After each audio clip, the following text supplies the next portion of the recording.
नमस्कार, मैं Nishant Kumar. Very good evening to all of you. सभी आदमी को आपको स्वागत है आपके अपने YouTube channel Nishant Kumar study centre में। आज हम लोग क्लास टेंथ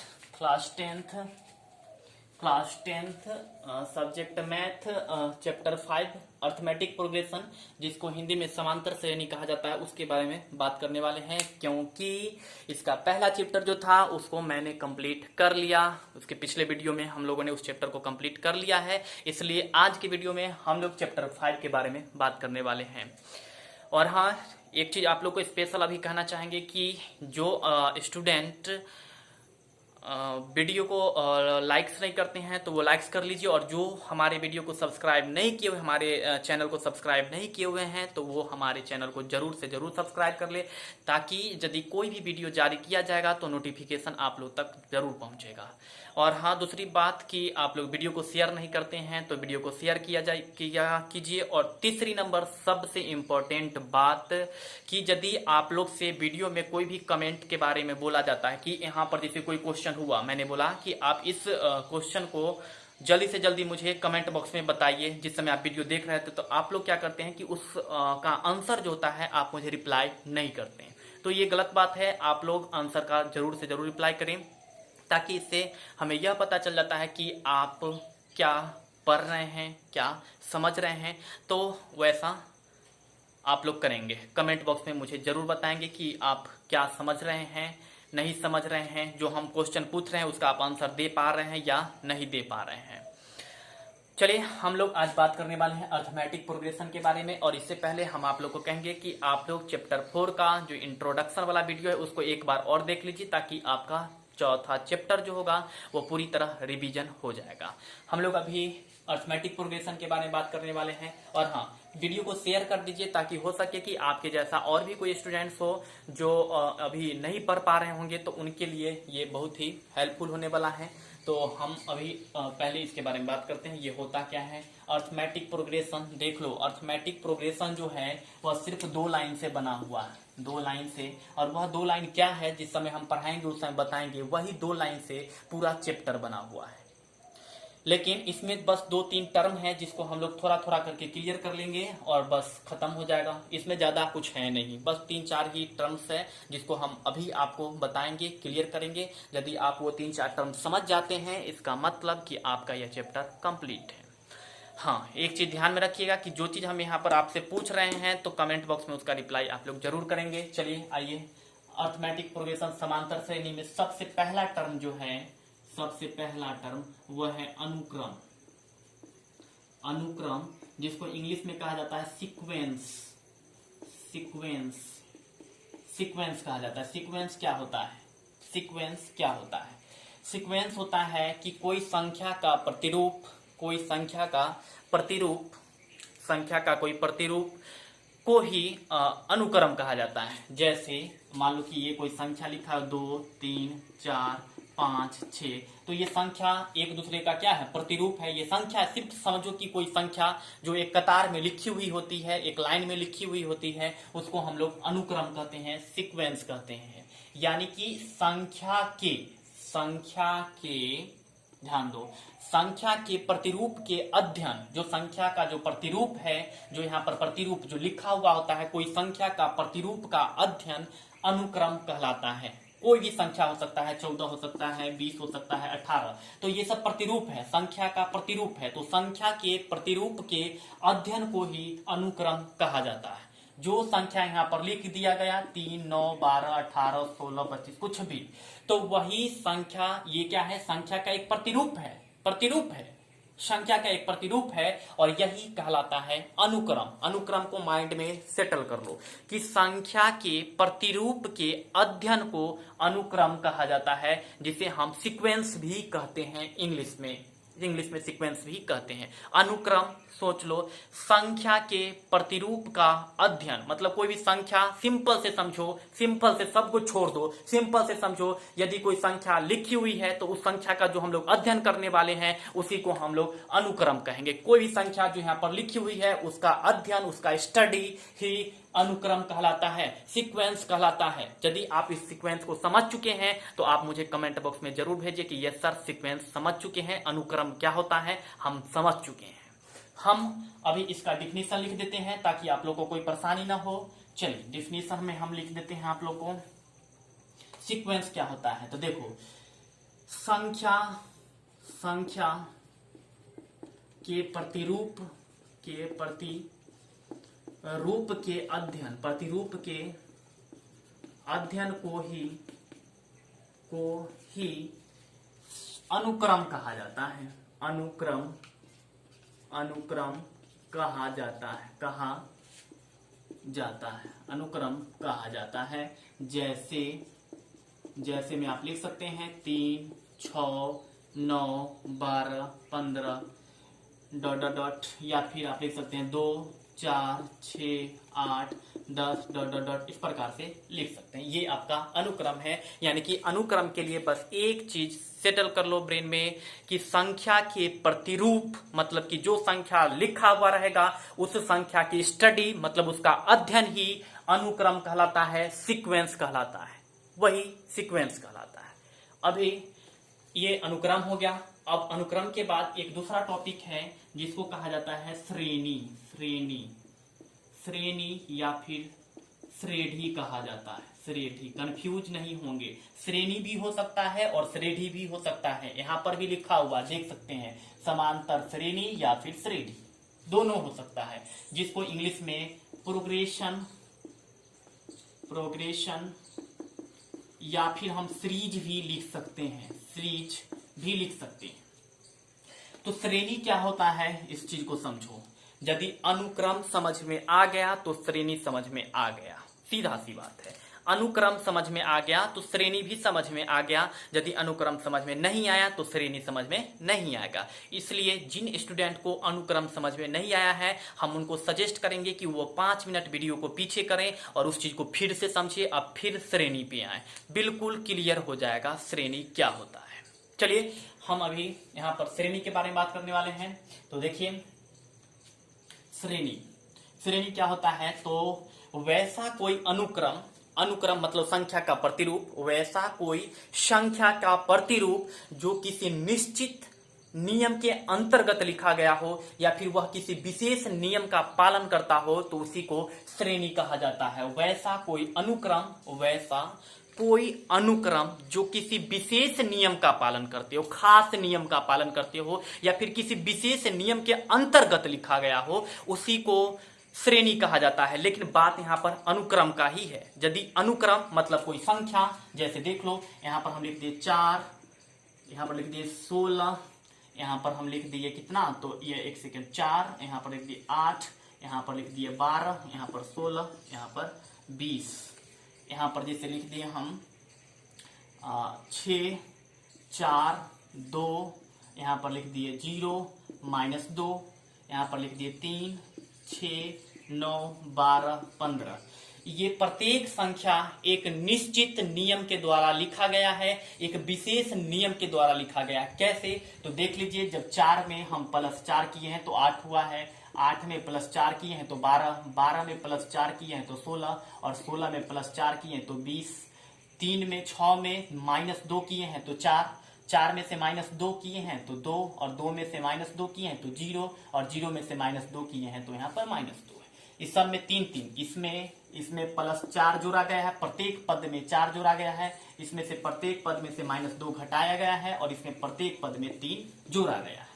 यानी कि वैसे कोई सीक्वेंस, ये यहाँ पर अनुक्रम है, पहले यह एक अनुक्रम है, यह एक संख्या का प्रतिरूप है, तो यह संख्या का प्रतिरूप है, ये संख्या का प्रतिरूप है, तो ये एक अनुक्रम है। लेकिन ये अनुक्रम एक निश्चित नियम के द्वारा लिखा गया। क्या निश्चित नियम के द्वारा लिखा गया, तो सब में 4 जोड़ने पर प्राप्त होता है। प्रत्येक अगला पद पिछले पद में 4 जोड़ने पर प्राप्त होता है। यानी इसका एक विशेष नियम यही है और एक विशेष नियम अंतर्गत भी यही है या फिर खास नियम भी यही है कि इसमें 4 जोड़ने पर यह अनुक्रम प्राप्त होता है, और वैसे अनुक्रम जो किसी विशेष नियम का पालन करते हुए लिखा जाता है उसी को श्रेणी या फिर श्रेणी कहा जाता है। श्रेणी या फिर श्रेणी कहा जाता है। बिल्कुल क्लियर हो गया होगा, बिल्कुल समझ गए होंगे। यदि आप समझ गए हैं तो आप मुझे कमेंट बॉक्स में जरूर बताइएगा कि यस सर समझ गए, यस सर श्रेणी समझ गए, यस सर प्रोग्रेशन समझ चुके हैं। श्रेणी को ही इंग्लिश में प्रोग्रेशन कहा जाता है, अनुक्रम को ही इंग्लिश में सीक्वेंस कहा जाता है। चलिए हम इसका डिफिनीशन लिख देते हैं आपको, ये एग्जाम्पल रहेगा, आप लोग नोट कर लीजिएगा। श्रेणी या श्रेणी क्या होता है, तो लिखेंगे एक ऐसा अनुक्रम या फिर एक अनुक्रम, ऐसा लिख देते हैं, ऐसा अनुक्रम जो किसी विशेष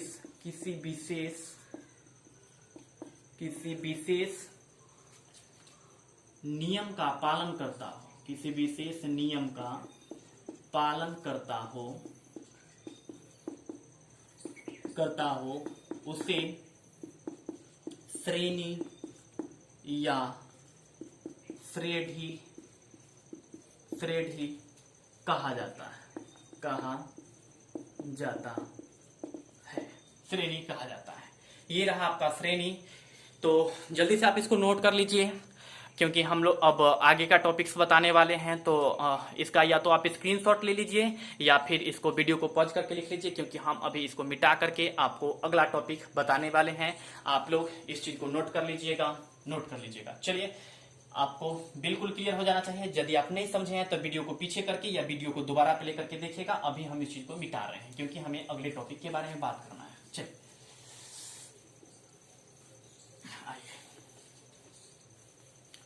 देखते हैं समांतर श्रेणी।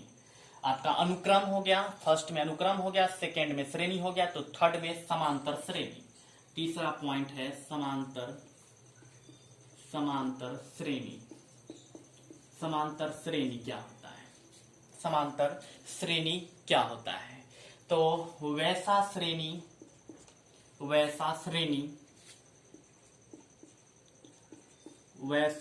या फिर एक ऐसा अनुक्रम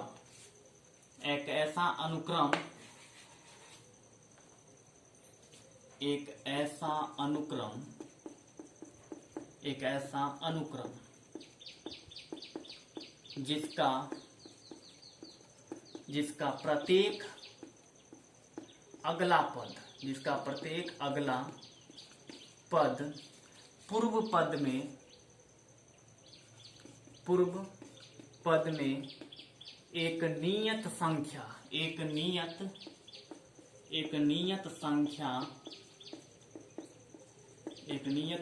जोड़ने पर प्राप्त हो उसे समांतर श्रेणी कहा जाता है। समांतर श्रेणी कहा जाता है। या फिर इसका दूसरा भी डिफिनेशन हो सकता है जिसको हम बोल देंगे, आप लोग नोट कर लीजिएगा। एक ऐसा अनुक्रम जिसका प्रत्येक अगला पद, जैसे कि यहां पर मान लो कि यहां पर 500 है, तो इसका अगला पद जो होगा पिछले पद में एक नियत संख्या जोड़ने पर प्राप्त होगा। जैसे कि 500 है तो मान लेते हैं कि एक नियत संख्या 50 है, तो इसका अगला पद जो होगा 50 इसमें जोड़ लीजिए, तो 500 में 50 जोड़ेंगे तो 550, फिर 550 में 50 जोड़ देंगे तो 600, 650, 600 में 50 जोड़ देंगे तो 650, और 650 में 50 जोड़ देंगे तो 700। तो ये एक समांतर श्रेणी है। समांतर श्रेणी को शॉर्ट में ईपी लिखा जाता है। तो ये अर्थमेटिक प्रोग्रेशन, जिसको हिंदी में समांतर श्रेणी कहते हैं। तो समांतर श्रेणी किसी भी पद में एक नियत संख्या जोड़ने पर जो श्रेणी प्राप्त होता है उसी श्रेणी को समांतर श्रेणी कहा जाता है। या इसका दूसरा डिफिनीशन होता है कि ऐसा कोई श्रेणी जिसमें लगातार दो संख्या के बीच का अंतर नियत होता है, समान होता है। जैसे देख लो, ये दोनों के बीच का अंतर, इसके 5 तो घटा लो, इसमें से 550 में से 500 को घटा लो, कितना आ रहा है? 50 आ रहा है। फिर 600 में से 650 को घटा लो, 50 को घटा लो तो कितना आ रहा है? तो 600 में से 550 को तो 50 आ रहा है। फिर 650 में से 600 को घटा लो, 650 में से 600 को, तो यहाँ पर कितना आ रहा है आपका? देख सकते हैं 50। तो क्या होता है कि किसी भी दो संख्या, चाहे इसमें से कोई भी दो संख्या आप ले लीजिए, कोई भी दो संख्या ले लीजिए, हमेशा उस संख्या के बीच का जो अंतर होगा समान ही होगा। देख लीजिए यहाँ पर देख लीजिए, सबका 50 ही आ रहा है, सब में 50 ही आ रहा है, तो यह समांतर श्रेणी कहलाएगा। समांतर श्रेणी वैसा कोई श्रेणी जिसके कोई भी दो संख्या के बीच का अंतर यदि 50 सेम हो, नियत हो, कांस्टेंट हो, नियत हो, बराबर हो, कहीं से भी कोई भी संख्या घटा लीजिए, 700 में से 650 घटाइएगा तब पर ही 50 होगा, आप 550 में से 500 घटाइएगा तब पर भी 50 होगा, बराबर आना चाहिए, वही समांतर श्रेणी कहलाता है। या फिर एक ऐसा अनुक्रम जिसका प्रत्येक अगला पद पूर्व पद में एक नियत संख्या जोड़ने या यहाँ पर लिख सकते हैं जोड़ने या घटाने पर भी हो सकता है, घटाने पर प्राप्त हो, उसे समांतर श्रेणी कहा जाता है।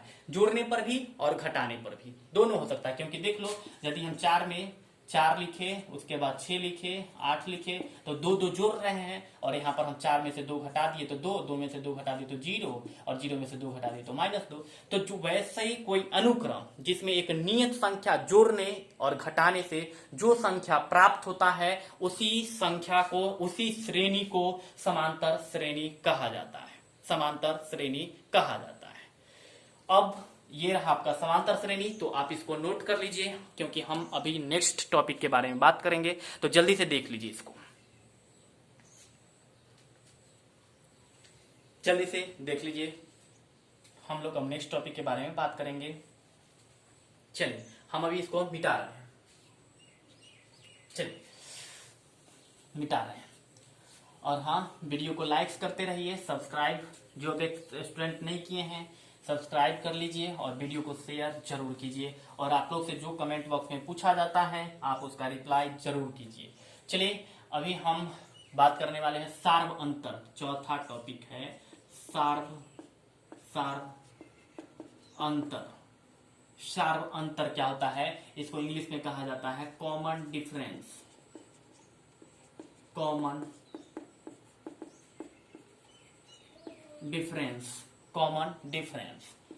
डिफरेंस क्या होता है? एक चीज देखो, जैसे कोई अगर एपी है, समांतर श्रेणी मान लो कि 4 है, उसके बाद 6 है, उसके बाद 8, 10 है, तो इसमें कॉमन डिफरेंस, इसको सिंपल में डी से सूचित किया जाता है, सिंपल में छोटा डी से सूचित किया जाता है। तो यहां पर देखो, ये इसका पहला पद है, ये दूसरा पद है, तो क्या होगा कि 6 में से 4 घटाओ तो ये आ गया 2, 8 में से 6 घटा लो तो पर भी 2, और 10 में से 8 घटा लो, इसका मतलब 2, मतलब 2 जोड़ने से यह एपी प्राप्त हुआ है। तो ये जो नियत संख्या है, ये नियत संख्या क्या हुआ 2, तो नियत संख्या को जोड़ने पर यह एपी प्राप्त हुआ है, और वही नियत संख्या सार्व अंतर कहलाता है। या फिर किसी भी समांतर श्रेणी के दो संख्याओं के बीच का अंतर, किसी भी समांतर श्रेणी में किसी भी दो संख्या के बीच का अंतर क्या कहलाता है, तो सार्व अंतर कहलाता है। और सार्व अंतर हमेशा किसी भी एपी के लिए बराबर होता है। देख लो सार्व अंतर सब बराबर है, डी यहाँ भी डी बराबर है, यहाँ भी डी बराबर है, और यहाँ भी डी बराबर है। डी हमेशा बराबर होता है किसी भी समांतर श्रेणी में। तो सार्व अंतर हम क्या लिखेंगे, तो लिखेंगे समांतर श्रेणी में नियत संख्या को सार्व अंतर कहा जाता है। समांतर श्रेणी में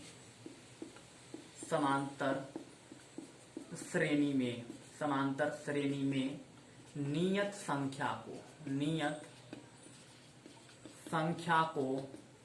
संख्या को सार्व अंतर कहा जाता है, सार्व अंतर कहा जाता है, जिसे इंग्लिश में कॉमन डिफरेंस कहते हैं, और इसे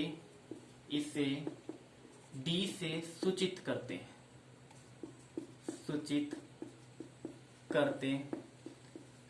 ये आपका सार्व अंतर हुआ। जैसे एक एपी हम लिखते हैं, एक समांतर श्रेणी लिखते हैं, देख लो 3, 6, 9, 12, तो इसका सार्व अंतर कितना होगा, तो इसमें से 6 में से 3 घटा लीजिए, तो 6 में से 3 घटा लिए तो 3, फिर दूसरा में से घटा लीजिए, 9 में से 6 घटा लीजिए तो कितना आ रहा है 3, फिर 12 में से 9 घटा लीजिए तो कितना आ रहा है 12 में से 9 तो 3, तो कोई भी लगातार दो पद को घटाने से जो संख्या प्राप्त होता है उसी संख्या को सार्वंतर कहते हैं। या फिर समांतर श्रेणी में नियत संख्या, समांतर श्रेणी एक नियत संख्या को जोड़ने या घटाने से प्राप्त होता है तो वह नियत संख्या ही कहलाता है सार्वअंतर कहलाता है। सार्वअंतर कहलाता है।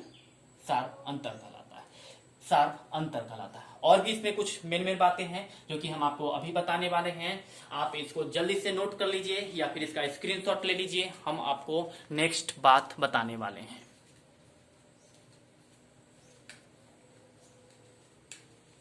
देख लीजिए। चलिए, सार्वअंतर होता है। अब जैसे मान लो कि अगर कोई एपी है, कोई एपी निकालने के लिए कह दिया जाए, एपी निकालने के लिए कह दिया जाए, मान लो कि उसका पहला पद अगर 5 है और एपी निकाल दिया, पहला मतलब कि पहला पद, पहला 1 सेकंड ये बाद में बताते हैं, अभी नहीं। चलो, सार्वअंतर हो गया।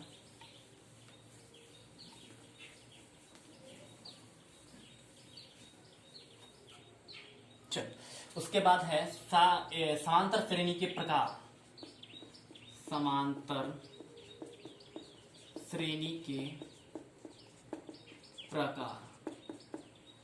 पहला होता है परिमित समांतर श्रेणी। परिमित समांतर श्रेणी क्या होता है तो देख लो। ऐसा समांतर श्रेणी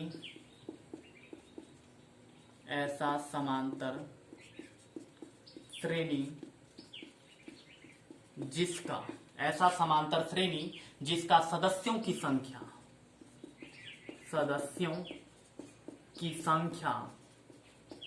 निश्चित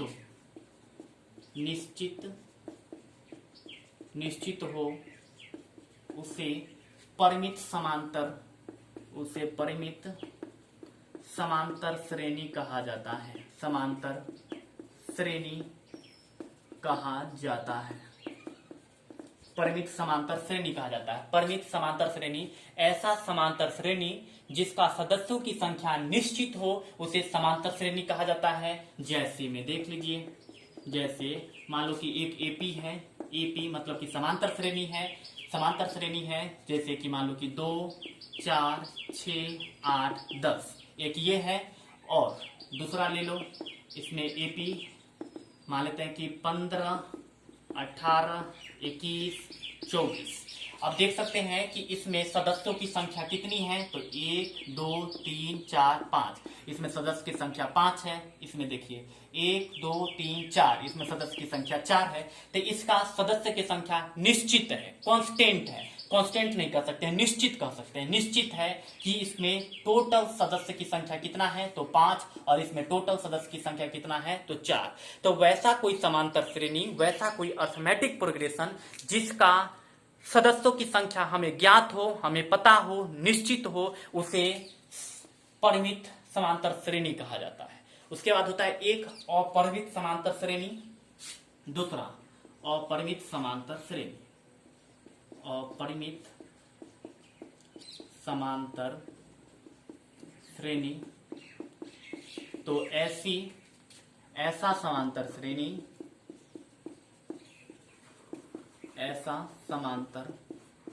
श्रेणी जिसका सदस्यों की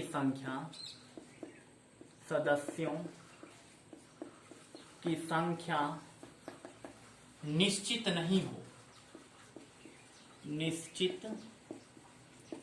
नहीं हो उसे अपरिमित समांतर श्रेणी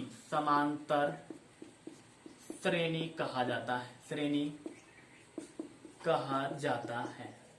जैसे में देख लो, तुरंत समझ में आ जाएगा। एपी मान लेते हैं कि 2, 4, 6, 8 ...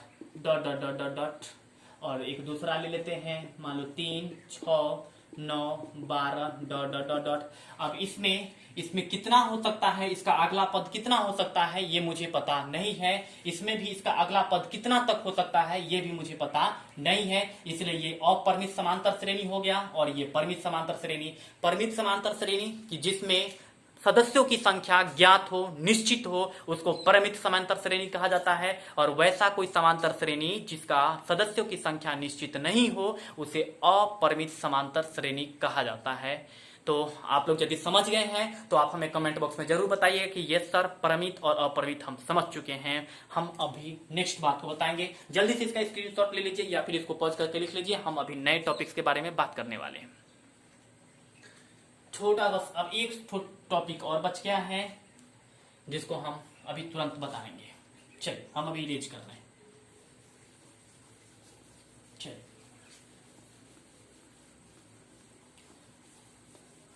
अब सिर्फ समझा देते हैं, हम नोट नहीं करवाएंगे। कुछ संकेत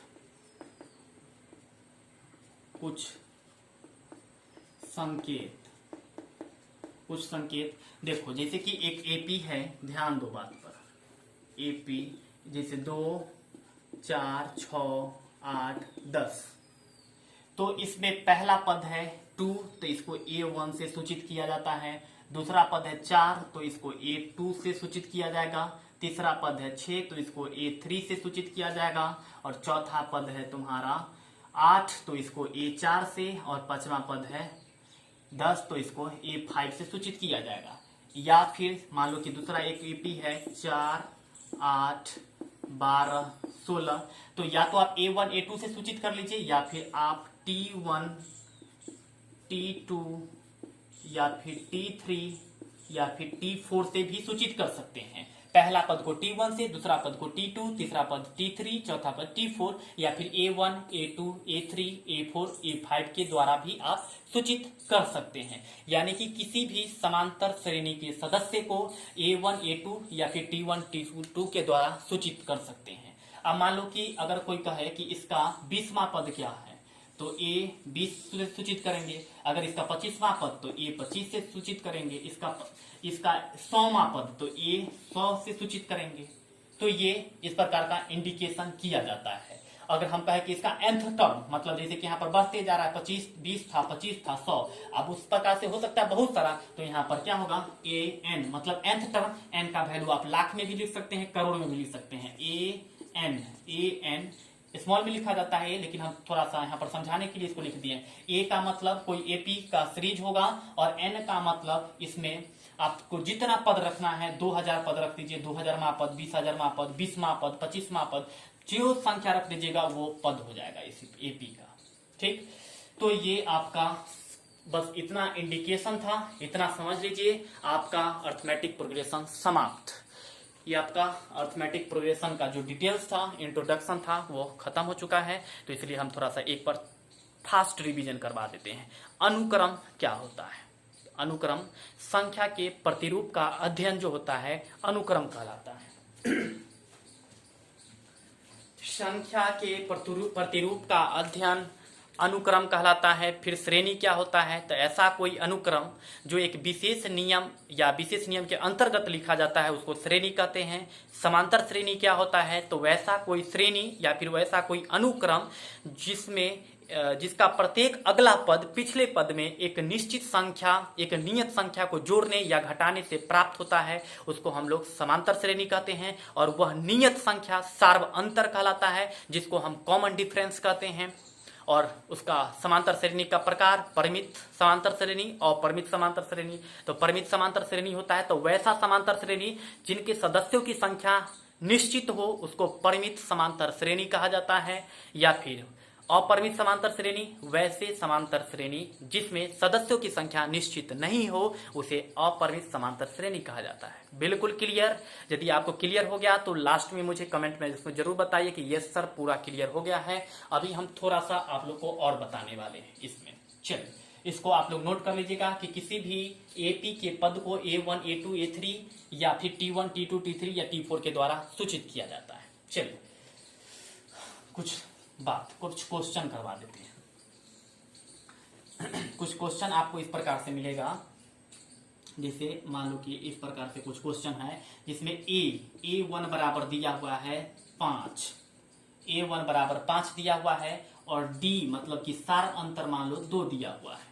A मतलब कि हो गया AP का प्रथम पद किसका, तो एपी का, और ये सार्व अंतर हो गया। तो यदि आपको कहे कि एपी का 5 पद निकालो, एपी का 5 पद निकालो, तो एपी का पहला पद कितना हो गया 5, पहला पद हो गया 5, और दूसरा पद जो होगा A2 जो होगा वो A1 में D जोड़ने पर होता है। जैसे A3 में A2 में D जोड़ने पर होता है, और A4 में A3 प्लस में D होता है, और A5 का मतलब होता है A4 प्लस में D होता है। जैमा पद निकालना होता है उसका पिछला पद और D जोड़ दो, वो पद निकल जाएगा। जैसे इसमें AP का 5 पद निकालना है, तो प्रथम पद यहाँ पर 5 था तो दे दिए, और दूसरा पद देख लो A2 जो कब निकलेगा, दूसरा पद कैसे निकल सकता है, तो A1 में तो A1 कितना है 5, और इसमें D कितना है 2, जोड़ दो, तो 5 और 2 कितना हो गया 7, तो दूसरा पद 7 हो गया।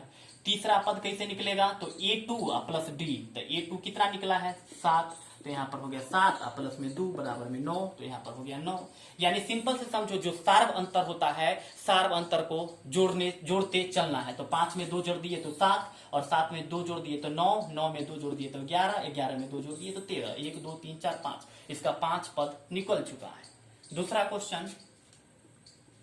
क्वेश्चन कि यदि A1 अगर 6 दे दिया और D 3 दे दिया, तो AP का 4 पद ज्ञात करना है। कितना, तो 4 पद ज्ञात करना है, 4 पद ज्ञात करना है।